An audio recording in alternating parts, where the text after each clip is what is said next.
ગુજરાત હાઈકોર્ટના A4 સાઇઝના કાગળ પર લોહિત ફોન્ટમાં કમ્પ્યુટરાઇઝ્ડ અરજીઓ રજૂ કરવાના પરિપત્ર સામે નર્મદા જિલ્લા બાર એસોસિએશને વિરોધ નોંધાવ્યો છે।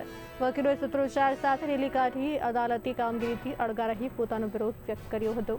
વકીલોએ જણાવ્યું કે આ નવી વ્યવસ્થાથી ગ્રામ્ય અને અંતરિયાળ વિસ્તારોના વકીલો તેમજ સામાન્ય અરજદારોને મુશ્કેલીનો સામનો કરવો પડશે। આ ઉપરાંત પરિપત્ર પરત ખેંચવામાં નહીં આવે તો મંગળવારથી વધુ ઉગ્ર આંદોલન શરૂ કરવાની ચીમકી આપવામાં આવી છે।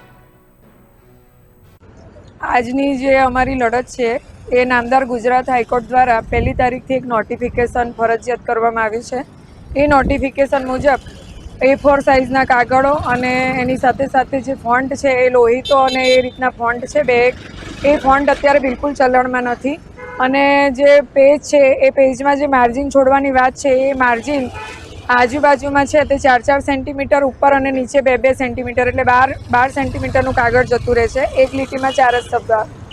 એટલે જે આ નોટિફિકેશન આવ્યું છે એના વિરોધ માટે અમે આ ઠરાવ કર્યો છે અને આજથી અમે લોકો કામકાજથી અળગા રહેવાના છે। સોમવાર સુધીમાં જો આ નોટિફિકેશન પરત ખેંચવામાં નહીં આવે તો અમે આગળની જે ગાંધી ચિંધ્યા માર્ગે અમે અમારી